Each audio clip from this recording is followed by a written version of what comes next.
감사합니다. 우리 시편 23편 보겠습니다.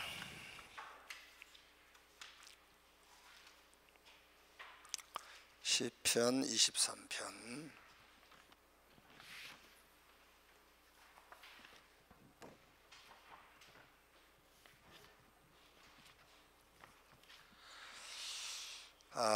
먼저 오늘의 묵상 한번 이번 주 거 좀 응답을 확인해 보는 그런 시간을 좀 가집시다.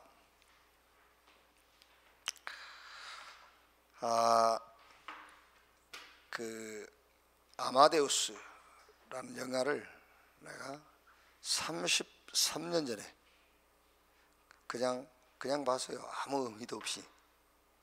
그런데 이제 복음을 알고 그때 봤던 이 영화를 요번에 이제 미국 가면서 다시 한번 봤는데 다른 메시지로 와닿아요. 그러니까 어느 정도냐면은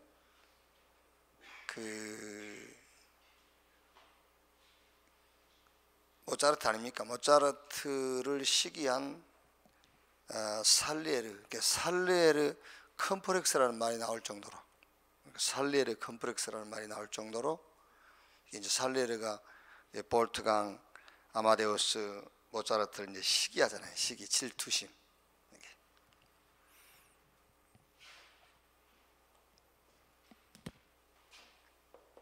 사실은 교회 안에도 크고 작은 문제가 이것 때문에 생기는 거예요. 질투심. 질투심 때문에. 왜 질투심이 생기냐면은 결국은 이게 없는 거예요. 달란트가 없는 것이 아니고 나의 달란트가 없는 거예요. 하나님이 주신 나의 것, 그게 없으니까 질투심이 생기는 것이죠. 우리 다락방이 지금 2단 정죄받은 가장 중요한 이유도 여기서 나온 거잖아요. 질투심. 뺏어갔다는 거예요. 그게. 그래서 여호수아서 10장 8절 보면은 하나님이 여호수아에게 한 사람도 너를 당할 자가 없으리라 그랬어요. 그게 달란트라니까.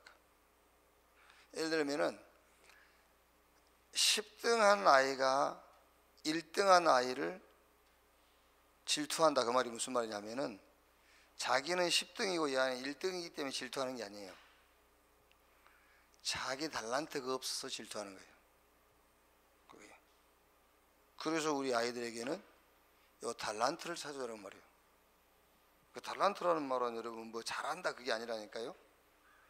하나님이 주신 나의 것을 찾도록 해주라는 거예요. 하나님이 주신 나의 것을 발견하도록. 그게 달란트라니까. 여호수아서 10장 21절에 뭐라 했죠? 이스라엘 자손을 대적할 자가 없으리라 그랬어요. 그게 뭐냐? 달란트. 이스라엘은 만민에게 이 하나님의 사랑을 전달해야 될 달란트 그 말이에요. 그런데 그 이스라엘이 그걸 놓치는 순간에 모든 주변 국가들이 다 이스라엘을 괴롭히는 거예요. 분명히 하나님은 이스라엘을 당할 자가 없을 것이라 했는데 이스라엘이 그 달란트 놓치는 순간 주변 모든 국가들이 대적이 되어버려요. 그래서 저는 이제 우리 렘넌트를 만나거나 또 이제 조금 뭐랄까 이제 우리가 메시지로 말하자면은 숨겨진 자, 이제 지금 뭐가 잘 안 되고 있는 자, 이런 사람들 만나면은 내가 늘 해주는 말이 있어요. 인생은 속도가 아니라 방향이다. 그 이제 토끼와 거북이 얘기를 늘 해주죠. 누가 속도는 빠르죠? 토끼가 빨라. 근데 그 경주에서 누가 이겼어요? 거북이가. 그래서 이제 물어보지요. 왜 거북이가 이겼지? 그랬더니 토끼는 가다가 잠을 자서 그랬다면서. 그건 틀리게 본 거지요. 토끼는 거북이를 경쟁 대상자로 본 거예요. 그러니까 경쟁 대상자로 봤기 때문에 저 느림보 코끼리, 저 느림보 거북이, 그러냐, 뭐 대충 가도 되겠네 이래 생각한 거예요. 근데 거북이는 한 번도 토끼를 경쟁 대상자로 생각한 적이 없어요. 뭐 토끼가 빨리 가든 자든 신경도 안 써. 그냥 방향만 쭉 맞춰가는 거예요. 그러니까 우리 렘넌트들이 왜 그렇게 미래에 대한 염려가 많고 우리 젊은이들이 왜 그렇게 불안해하느냐 하면은 하나님이 내게 주신 나의 것, 달란트, 그걸 발견 못해서 그런 거예요. 그것만 딱 발견하면은 말씀 그대로입니다. 한 사람도 너를 당할 자가 없을 것이다. 이스라엘을 대적할 자가 없으리라 그랬어요. 달란트.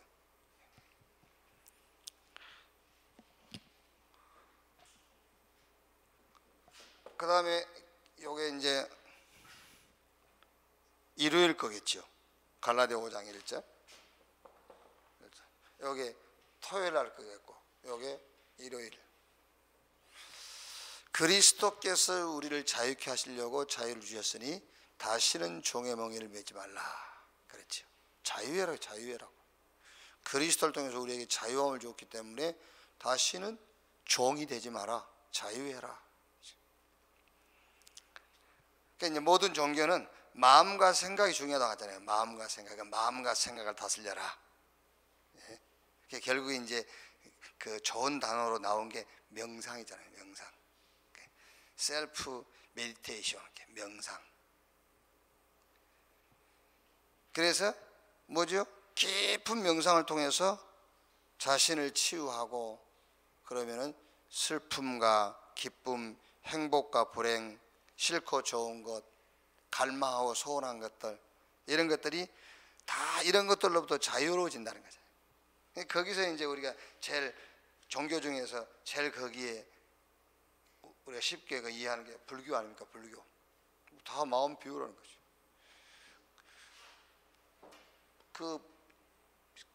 부처의 가르침을 받은 사람들도 절에 바로 간다고 치유되는 게 아니라니까요. 깊은 묵상이 돼야 돼. 그래야 그걸 보고 이제 해탈이라고 그래. 모든 욕심이 다 이제 없어졌다. 그게 뭔 말이죠? 욕심이 없어진다고 인간이 치유되는 거 아니잖아요. 욕심이 없어진다고 인간이 자유로워진 게 아니라 말이에요. 인간의 문제는 죄인데, 인간의 문제 죄 아닙니까? 저주, 사단, 지옥, 죄.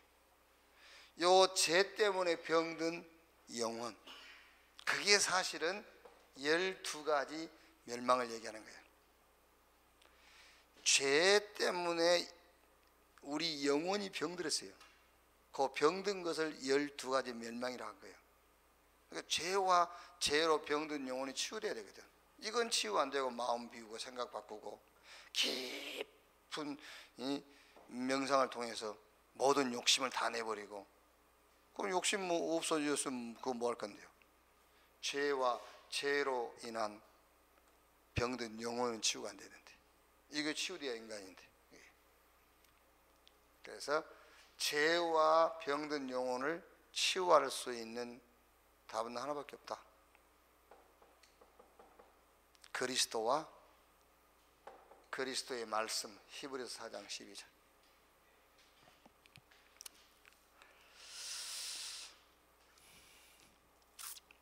이거는 여러분들이 몇 번 들었죠. 커밍 홈, 귀향. 이게 이제 휠체어를 타고 있는 청년인데 밤마다 꿈을 꿔. 근데 밤마다 꿈을 꾸는데 꿈속에서는 휠체어를 타고 있지 않아요.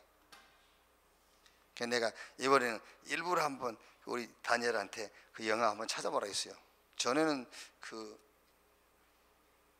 비행기 안에 그 영화가 이제 들어있더라고요. 근데 요거는 없어. 그래가지고 한번 찾아보라. 인터넷에서 찾았어요. 찾아가지고 그 청년이 대화 중에 했던 그 원래 이제 원어로 이래 있어요. I don't even have a wheelchair in my dream. 내가 꿈을 꿀 때는 내가 휠체어에 있지 않다. 원래 보면은 휠체어라고는 되어 있지 않고 체어 그랬어요. 그냥 의자에 앉아 있지 않다. 의자는 없다.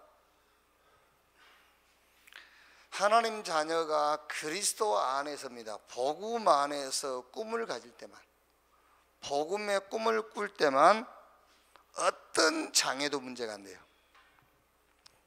그런데 복음 밖에서 꿈을 꿀 때는 지극히 작은 것이라도 장애가 돼. 복음 안에서 꿈을 꿀 때만 모든 장애가 사라지는 거예요. 그 전에는 작은 것도 장애로 남게 돼 있어요. 이제 그 밑에는 이제 성경. 자, 또 되게 이러거든요. 이제 그 다음에 요게 이제 화요일 거죠. 흔히들 나는 이제 부끄러운 삶을 살고 있다 그래요. 사람들 되게 집을 나와 살아서, 혹은 이혼해서 부끄럽다. 어떤 사람은 나는 전과자라 부끄럽다. 그런 사람들이 있잖아요. 그게 부끄러운 게 아니죠. 진짜 부끄러운 것은 하나님을 떠나 있는 게 부끄러운 거예요. 그렇죠? 근데 말 듣고 고개는 끄덕거리지만 실제 아니잖아요. 그렇죠? 부끄럽죠. 그치? 그러니까 그게 안 바뀌는 거예요. 말로는 막 이러지만은요, 실제로 부끄럽다니까. 그게. 그러니까 이미 우리는 기준이 하나님 기준이 아닙니다. 이미 우리는 내 기준에 서 있는 거예요. 그게요. 그래서 보세요. 창세기 2장 25절, 그 다음에 창세기 3장 10절. 상황은 똑같아요. 아담과 하와가 여기도 벌거벗어 입고 있고 여기도 벌거벗고 있어요. 그런데 요 위에 2장 25절은 벌거벗었으나 부끄러워지 아니하더라. 3장 10절은 뭐라 하죠? 내가 벗었으므로 부끄러워 숨었나이다 그랬잖아요. 같은 환경이고 같은 조건인데요. 위에는 하나님과 함께하는 상황이고 밑에는 하나님 떠난 상태예요. 이제 하나님을 떠나 있는 것이 부끄러운 것이지 다른 어떤 것도 부끄러운 게 아니에요. 근데 우리는 이제 그렇게 생각 안 하잖아요. 내가 그런 입장이 아니더라도 그런 입장이 있는 사람을 우리는 그렇게 보잖아요.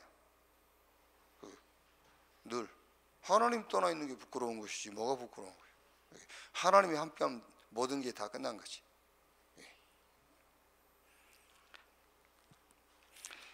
그래서 로마서 10장 9절 12절에 누구든지 그를 믿는 자는 부끄러움을 당하지 아니하리라. 베드로전서 2장 6절에는 보라 내가 택한 보배로운 모퉁이 돌을 그 위에 두노니 그를 믿는 자는 부끄러움을 당하지 아니하리라 했어요.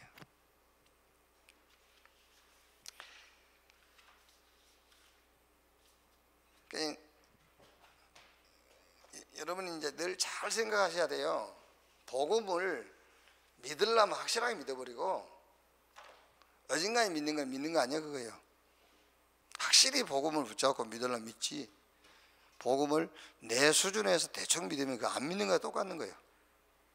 왜냐하면 복음은 완전한 것이기 때문에.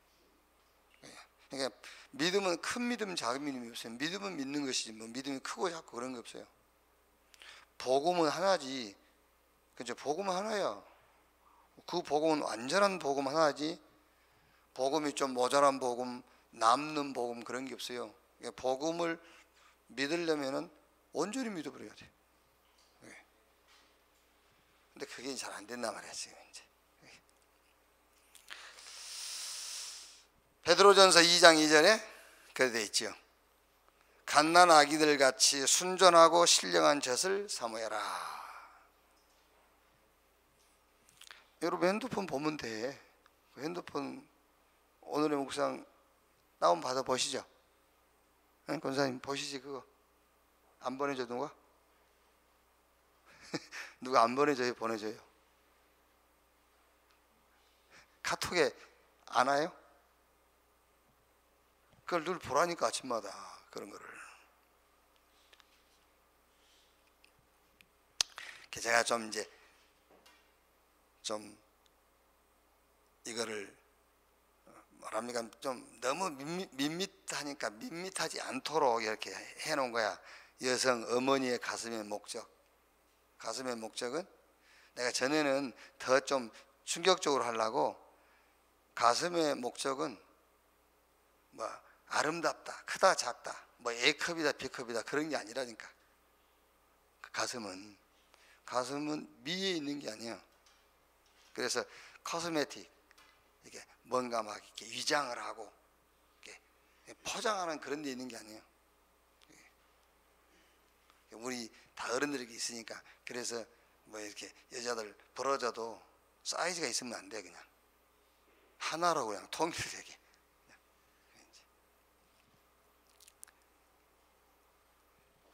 어머니 가슴은 목적은 하나밖에 없어요. 아이에게 젖을 먹이는 거라니까요. 갓난아이에게 젖을 먹이는 게 어머니 가슴의 목적이요. 그게. 그래서 왜 누굽니까 미국 여자 배우 있잖아요. 그게 가슴 절개 수술해 버렸잖아요. 뭐 의학적으로 요즘 너무 의학이 발달해 가지고 몇 년 후에 유방암이 올 가능성이 있다. 그 진단을 받았어. 그리고 그걸 절개해 버렸다니까. 왜 절개하죠? 젖을 먹일 아이가 없으니까 절개해 버린 거지. 그거야. 안 졸리나 졸리? 뭐지? 졸리나 안 졸리나? 그 여자 있잖아요. 왜 가슴 절개 수술해 버렸다니까. 왜? 애기한테 젖을 먹일 아이가 없으니까. 그러니까 갓난아이가 어머니의 가슴을 가장 영광스럽게 하는 건 뭐냐면은 막 디리 빨아먹는 거예요. 피가 나도록. 그 아이가요, 아이고 나를 낳으실 때도 생명을 낳아주셨는데 어떻게 가슴을 내가 빱니까? 이러면서 안 빨고 있어 보세요. 그렇죠? 우리 신앙이 다 그렇잖아요. 아이고, 주님이 날 위해 죽으셨는데 난 이렇게 산다면서 그러고 있어요. 그럼 네가 어떻게 살아야 주님이 영광스러운데? 우리는 내가 뭘 잘 살아야 주님이 영광 받으신 줄 알거든요. 그게 아니죠. 날 위해 죽으신 그 주님의 은혜를 완전히 믿고 누리는 거예요. 그래야 주님이 영광을 받으시는 거지.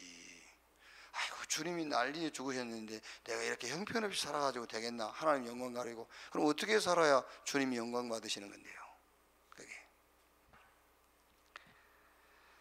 그래서 제자들이 예수님께 우리가 무엇을 해야 주의 일을 하오리까? 그러니 예수님이 뭐라 했죠? 일할 거 없다. 나를 믿고 나 보내신 자를 믿는 것이 주의 일이다. 그렇다니까요.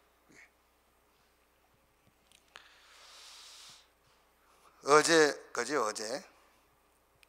에베소 6장 12절 우리의 씨름은 영적 싸움이다. 우리의 싸움은 영적 싸움이다. 그렇죠? 신앙생활은 경제력 싸움이 아니요 인격 싸움도 아니고 지식 싸움도 아닙니다. 신앙생활은 영적 싸움이고 그 싸움의 대상은 사단이. 그런데 그 싸움의 최고의 무기가 뭐냐면은 그게 소리 지는 게 아니에요. 평안이에요. 평안. 그래서 예수님께서 부활하셔가지고 제자들에게 너희에게 평강이 있을지어다. 요한복음 14장 27절에 내가 너희에게 평안을 주노니, 또 로마서 16장 20절에는 평강의 하나님이 사단을 속히 너희 발 아래 무릎을 꿇게 할 것이오. 그랬어요. 사단과 싸울 때 최고의 무기가 뭔지 압니까? 평안이요. 영혼의 평안.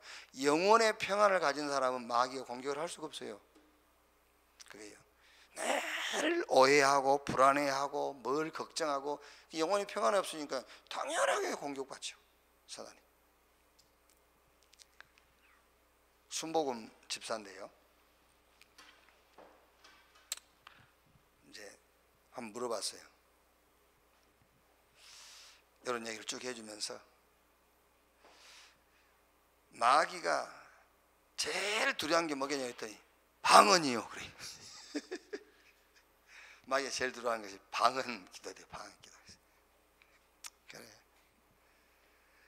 마귀가 제일 두려운 것은 물론 여러분 예수 그리스도 이름이지만 예수 그리스도 이름을 내가 입술로 말한다고 마귀가 두려운 게 아니에요. 정말로 예수가 그리스도라는 것을 믿는다면 증거로 영혼의 평안이 오게 되지. 그렇죠? 계속 불안한데 주 예수 이름으로 불안하니까 더 예수 이름을 불러요. 불안하니까. 우리 신학교 다닐 때 우리 동기 중에 여자 그 아이인데 좀 우리보다 나이가 많은데요. 심유석이라고. 지금은 여자 목사 됐어요. 목사 돼가지고 뭐 어디서 개인 목회하고 있더라고요. 그 별명이 예수피야. 예수피. 그러니까 남자들이 일부러 놀려먹으려고요. 그러니까 그 버스 타고 이제 그 돈을 내고 잔돈을 안내양 주잖아요. 손수건을 펴가지고 받아요. 이렇게 손수를 펴서 받고 남자 그 전사님들이 손 붙잡으면 예수피 예수피. 그래서 별명이 예수피야. 얼마나 평안이 없으면은 뭐든지 예수피 예수피를. 지금 생각하니까 귀신 들린 거야 그게. 지금 생각하면 지금 생각하면 그 정상이 아닙니다 그게요. 그러니까 많아요 교회 안에 그렇게 이 영혼에 평안이 없어고 예수가 그리스도인데 평안이 없어. 그럼 아무리 주 예수 그리스도 이름으로 한다고 마귀가 도망가겠습니까? 마귀가 다 알고 있는데. 그게. 그래서 그런 의미에서 사단과의 싸움의 최고의 무기가 뭐냐? 평안. 평안이. 그런데 이 평안의 근거가 뭐냐? 그게 에베소 6장 17절 구원의 투구를 쓰고. 평안의 근거가 구원의 확신이에요. 구원의 확신. 그래서 제가 여러분들한테 얘기 안 합니까? 구원의 확신은 천국 갈 확신을 구원의 확신이라고 하지 않고 구원의 확신은 내가 다 가졌다. 아니 사단이 내가 다 가졌다는데 뭐를 틈을 보겠어요? 틈이 없는데 다 가졌다는데. 그리스도 예수 안에서 나는 모든 것을 다 가졌다는데 사단이 어디를 공격하겠어요? 사단이 우리를 공격할 때는 내가 부족하다고 할 때 공격하잖아요. 내가 부족하다고 할 때 그 부분을 공격하는 건데 나는 그리스도 예수 안에 난 다 가졌어. 나는 구원받은 하나님의 백성, 천국까지 보장돼 있어. 오는 평안. 사단이 어디를 공격하겠어요? 그래서 에베소 4장 27절 마귀로 틈을 타지 못하게 하라 그랬어요. 그래서 마지막 질문을 내가 했죠. 나는 무엇으로 평안한가? 무엇으로 평안하냐? 그렇죠? 남편이 집에 안 들어오니까 불안하지. 구원받은 것과 아무 상관이 없어요 그거는. 그렇죠? 그럼 나는 무엇으로 평안하겠죠? 남편이 눈에 보여야 평안한 거요. 그렇죠? 예수가 그리스도하고는 무관한 인생을 살고 있는 거예요 그게요. 그렇지 않습니까 여러분? 안 그래요?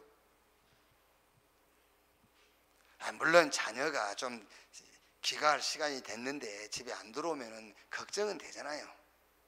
걱정돼서 여기저기 막 연락도 해보고 하지 않습니까? 그 얘기를 하는 게 아니라니까. 그 얘기를 하는 게 아니요. 자식이 눈에 안 보이면 막 잠을 못 자고 막 안절부절하고 막. 그게 정상입니까? 그게 아니지. 예수가 그리스도임에도 불구하고 내 영혼에는 안식이 없어요. 그러면 예수가 그리스도 아닙니다 여러분. 그러니까 마귀 밥이에요 그건요. 마귀가 가지고 노는 거요. 마귀한테 자기가 지금 놀림받고 마귀한테 공격당한다는 사실은 인정 안 하죠. 인정 안 하고 자식이 늦게 들어와서 이런 식이요. 그게요. 그런 식으로 신앙생활 한다니까요. 그게. 자, 오늘 묵상도 굉장히 여러분 중요한 내용이에요. 내가 왜 금요 기도회 때 이걸 한번 응답을 하긴 해보자고 하느냐면은 깊이 안 봅니다. 안 보고 조금 어려운 내용이면은 더 이상 생각 안 해버려요. 어려울수록 깊이 봐야 된다니까요. 어려울수록. 요한복음 14장 26절에 예수님께서 내가 보혜사를 보낼 것이다. 그가 와서 모든 것을 생각나게 하시고 아버지께서 하신 말씀을 가르치실 것이고 그랬거든요. 16장 13절에도 같은 내용이죠. 그런데 우리는 본대로 듣는 대로 내 생각대로 말하고 판단하고 결정해버리죠. 그렇죠? 그러니까 우리 안에 계신 성령하고는 전혀 무관하게 사는 거예요. 보고 듣고 생각대로 말하고 판단하고 결정해버리죠. 그런데 분명히 성경은 보혜사께서 우리 안에 오셔가지고 모든 할 말을 하게 하시고 생각나게 하시고 깨닫게 하신다고 그랬거든요.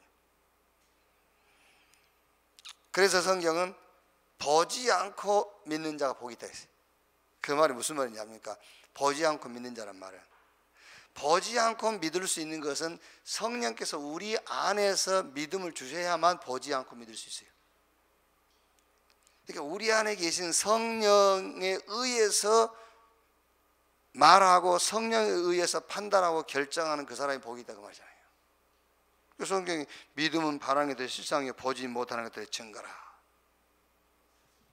그러니까 내게 보혜사로 오신 성령을 인정하고 따르는 자만, 내 안에 계신 보혜사 성령을 인정하고 따르는 자만 본대로 듣는 대로 생각대로 말하고 결정하고 판단하지 않을 수 있어요. 그렇죠? 우리 안에 보혜사 성령으로 와 계신 성령을 인정하고 그 성령을 따르는 자만 내 생각대로 본대로 듣는 대로 말을 안 할 수가 있다는 거예요. 그렇지 않고는 본대로 들은 대로 생각대로 하게 돼 있어요. 그런데 보혜사 성령, 내 안에 계신 성령에 인정하고 성령을 따르는 자만 본대로 말 안 하게 돼 있어요. 그렇죠? 들은 대로 말을 안 하게 돼 있어요. 내 생각대로 말을 안 하게 돼 있어요. 그런데 내 말고는 없는데 내 본대로 들은 대로 생각대로 해버리지.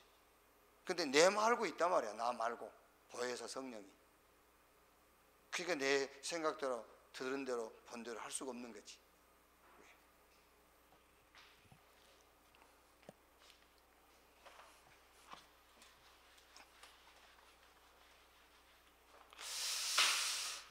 자, 이번 주 산업 선교 메시지가 교사들 모임이었죠. 교사는 현직 교사들 모임의 생활 기도 제목이요. 자, 이제 여러분 우리가 현직 교사든 아니면 교회 주일학교 교사든 아니면 자녀를 키우는 부모든 제일 지금 필요로 하는 것이 뭐냐? 그게 이거란 말이에요. 치유. 그러니까 현직 교사가 됐든 아니면은 주일학교 반사가 됐든 아니면 자녀를 키우는 부모가 됐든 아니면은 자녀가 아니라도 내가 제자 사역을 한다 했을 때, 내가 사람을 만나서 이 사람을 그리스도의 제자로 사역을 한다 했을 때에 가장 필요한 것이 뭐냐? 치유다. 그런데 이 치유라고 했을 때에 이게 돼야 된다고 말이에요. 개인적인 사역이 돼야 된다고 말이에요. 치유라고 했을 때는 개인적 사역. 대중 사역을 가지고는 치유 사역을 할 수가 없죠. 대중 사역을 가지고는요. 자, 예를 들어서 제가 여기서 우리 윤재숙 전사님 이렇게 우리 RLS에서 이렇게 설교하는 걸 들어보면은 막 개인을 막 지적하잖아요. 개인. 철수, 왜 너 지금 마귀한테 잡혀 예배를 지금 못 드리게 하고 있지? 막 이렇게 개인적으로 막 하잖아요. 막 누구야 막 이러면서. 그러니까 이제 아마 그 애가 뭐 장난을 치든지 예배 시간에 졸든지 그런가 봐. 이제 그러면 막 개인적으로 막 뭘 하잖아요. 그거는 치유가 안 되는 거예요. 그게 치유는 개인적으로 해야 돼요. 그게 중요한 그 사역의 방법이란 말이에요. 그게. 자, 이거 이제 뭐 공교육 얘기도 하고 이제 나왔는데, 우리가 이제 자, 뭐 전체적으로 우리가 메시지를 좀 공유하기 위해서 꼭 현지 교사에 대한 얘긴 하지 않고요. 이렇게 이제 개인 사역인데, 요 개인화 시키는 데에 참고해야 될 게 뭐냐 그 말이에요. 개인화 시키는 데 참고해야 될 것, 그게 영혼의 기도를 통해서 뭐를, 하나님의 것을 담도록 도와줘라. 자, 무슨 말이냐면은, 지금 3단체라든가 조금 과학적으로 지금 제자운동을 하고 있는 종교단체, 이 사람들이 뭘 가지고 하지요? 한마디로 말하면은 이걸 가지고 한단 말이에요. 명상을 가지고 하는데, 이 명상의 그릇이 어디냐면, 명상이라고 했을 때 그릇이 의식이란, 의식. 그래서 의식, 무의식, 잠재의식. 그러니까 이 명상 운동의 그 어떤 그릇, 명상 운동을 어디를 놓고 하냐면은 여기를 놓고 한다니까요. 의식과 무의식, 잠재의식이라는 그 장소를 놓고 명상 운동을 하는 거예요.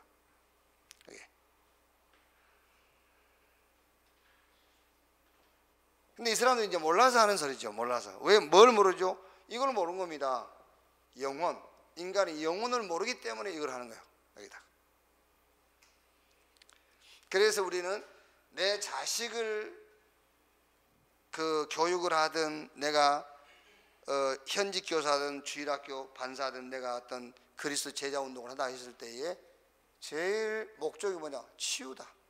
치유는 개인화를 시켜야 돼. 개인적으로요. 그러면 그 개인적 치유에 꼭 참고해야 될 게 이거라고 말이에요. 영혼 속의 기도를 통해서 하나님의 것이 담기도록 하는 것이다, 목적이.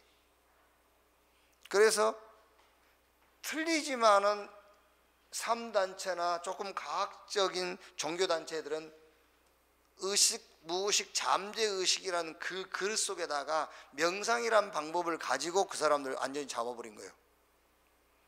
그래서 우리는 이 영혼 운동을 시켜야 된다면, 영혼 운동. 그러니까 이 영혼이 지금 안 움직이고 있어요. 그래서 이 영혼이라는 그릇에다가 기도라는 것을 가지고 하나님의 것을 담도록 해라. 그게 제자 운동이다.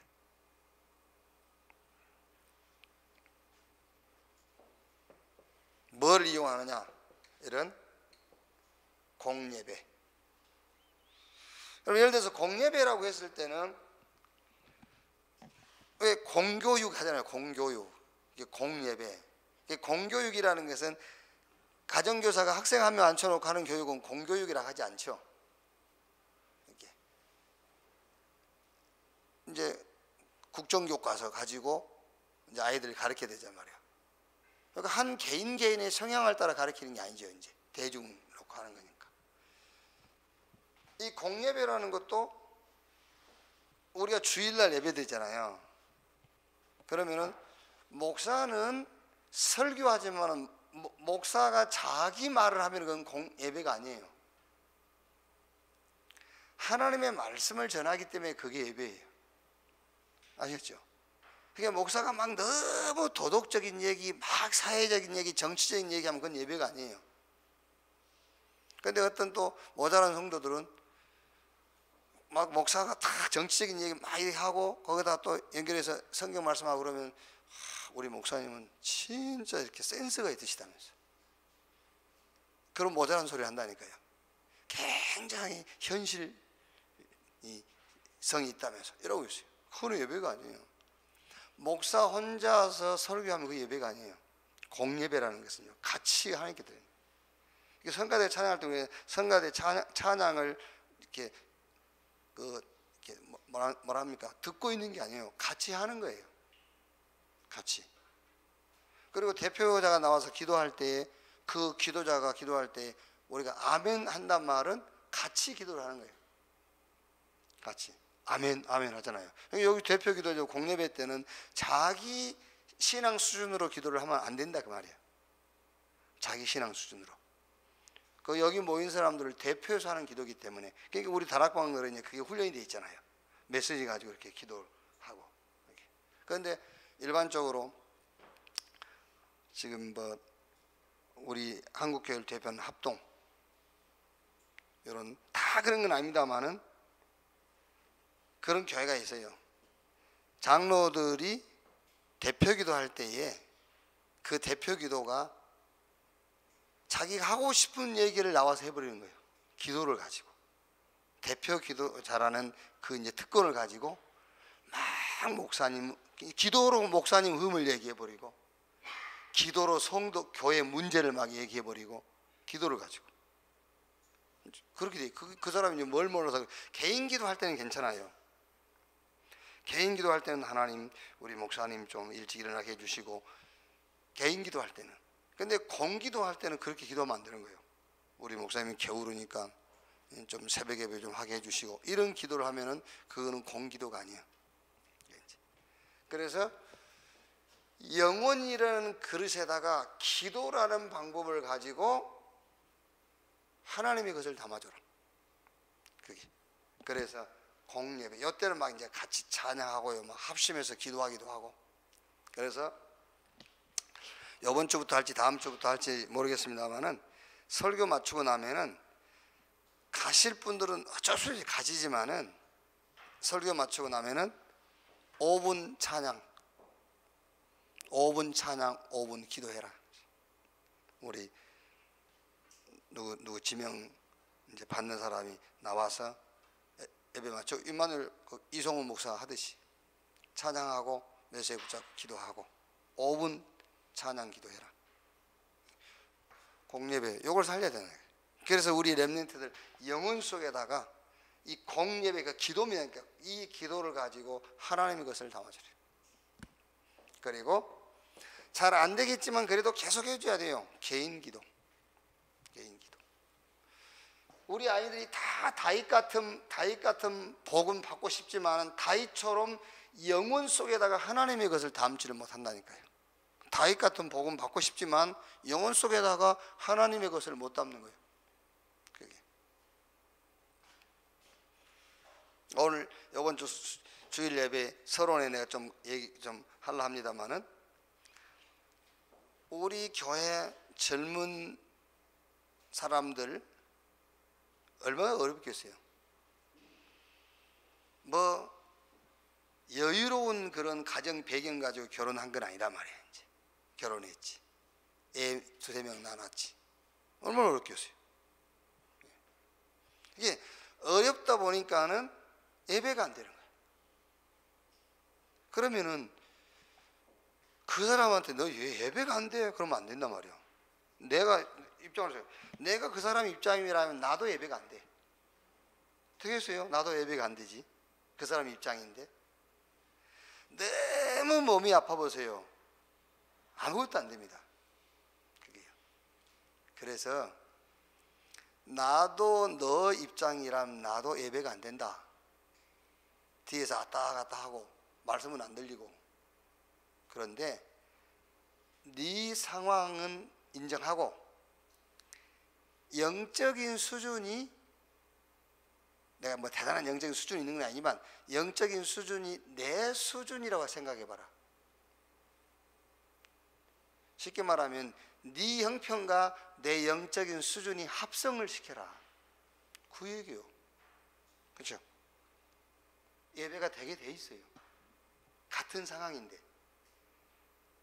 지금 왜 예배가 안 된단 말이죠? 영적인 말하면 그 상황의 영적인 수준이 지금 안 따라와주고 있다는 거잖아요. 그러니까 지금 내 형편이 문제가 아니에요. 형편이라는 것은, 형편이라는 것만 보면은 누구든지 인정이 되는 거예요. 그렇지 않겠습니까? 나도 네 입장이라면 그러겠다. 내 속에서 지금 내가 갖고 있는 영적인 축복을 빼버린다면은 나도 너하고 똑같이 돼. 너에게 필요한 거는 모자라지만 내 속에 있는 영적인 축복이 너에게 필요한 거야. 그래서 우리 렘넌트들도 다윗처럼 되고 싶지만 이게 안 된다니까요.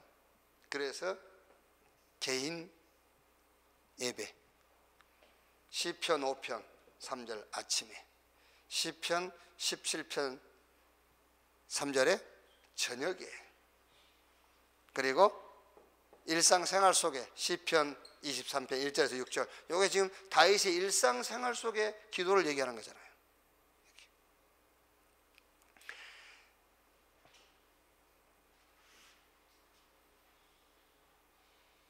제자 사역에 여러분 제일 중요한 게 치유입니다. 제자 사역에 제일 중요한 게 치유예요. 치료한 게 아닙니다. 치유. 치유하려면 개인적으로 해야 돼. 그럼 뭘 참고하면 되겠느냐? 이걸 참고해야 돼.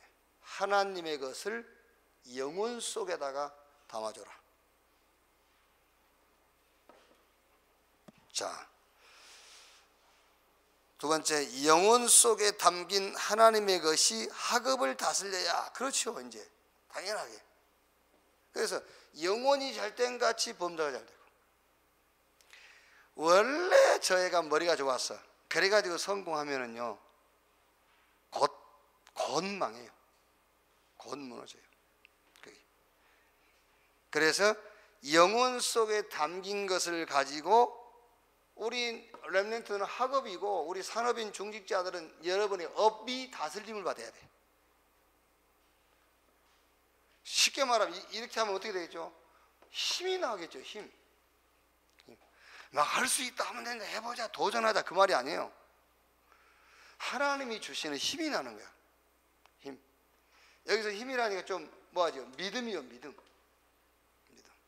그러니까 하도 지금 우리 한국 교회, 뭐 전 세계 교회가 다 그렇습니다만은 요 믿음이란 말도 오해가 돼 있고, 그러니까 함부로 쓸 수가 없다니까.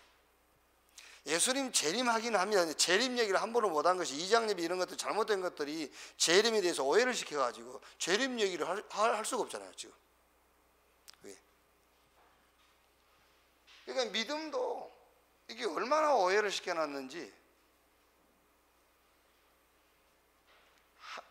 정말 내 영혼에 하나님의 것이 담기면은 믿음이 생겨요. 믿음이. 그 믿음을 가지고 학업을 다스리고 업을 다스리고. 그래서 다윗은 자 목동이었죠. 목동인데 거기서 뭐가 나왔죠? 이게 나왔어요. 시편 절반을 다윗 썼지 않습니까? 시가 나오고, 여기서 기능이 나오고, 그러면서 다윗은 주로 찬양시, 찬양을 많이 했죠. 찬양. 그러니까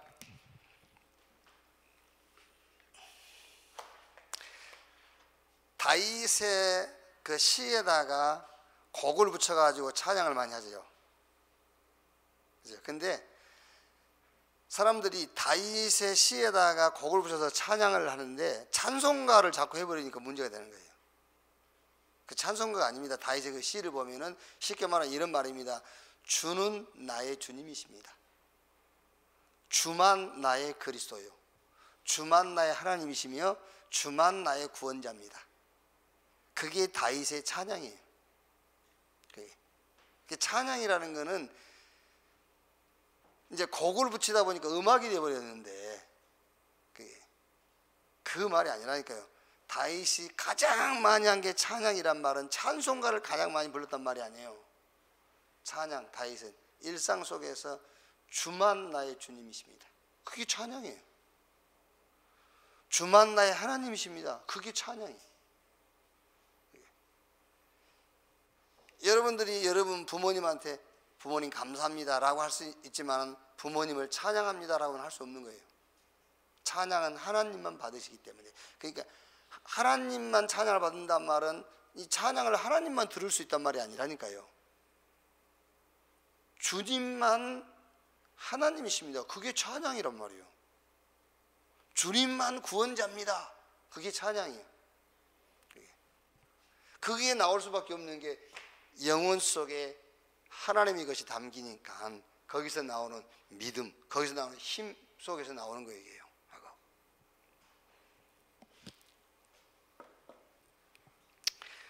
영혼 속에 하나님이 담으신 지식이 나의 삶을 다스려야. 그렇죠? 여기서 이제 나의 일상 삶이 나오는 거죠.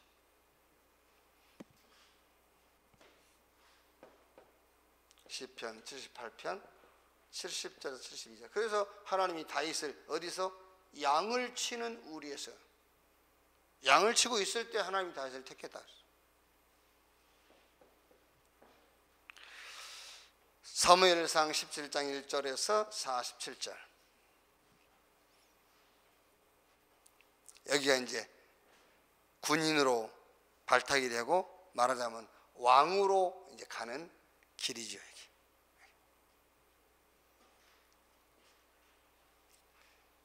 중요한 거 이거죠. 중요한 거.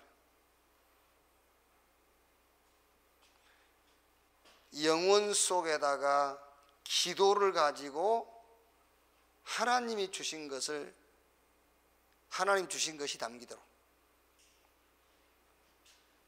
그럼 이제 여기서 이제 영적인 힘을 얻고 여기서 믿음이 생기고, 그거 가지고 이거 하는 거예요.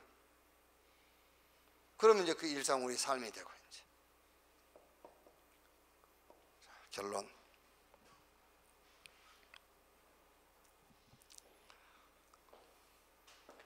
어쩔 때는 여러분 이런 생각이 들 때가 있어요. 이런 생각이 들면 제일 편하더라고요. 그래, 이거 뭐 내 같은 사람 하나 만들어 놓고 가는 거다. 제일 편해요, 그게. 삼천제자 그러니까는 뭐 여러분의 교회가 막 삼천제자 그러니까는요. 아이고, 3명도 없는데 괜히 부담되고. 그래서 그래, 내 같은 사람 하나 남기고 가면은 되는 거다. 그럼 그 사람이 또 한 사람 남기고 뭐. 교사 한 명, 한 명의 교사, 여기에 한 명의 제자. 자, 그럼 여러분 우리가요, 여기 나 한 사람 그렇게 하면 돼요. 나 한 사람. 내가 진짜 여러분들 그리스도의 제자라면은 내 같은 제자 하나 만나면 되지 뭐. 그렇지 않습니까? 나 같은 제자 하나 만나면 되지. 그래서 쉽게 말하면 여기서 이제 반드시 한 시대의 작품을 남기는 것이다. 누구처럼? 다윗처럼. 반드시 그렇게 될 겁니다, 여러분. 교사 한 명이 진짜 제자 하나를 만나면은 하나님은 이거를 준비해 놨을 거예요. 작품.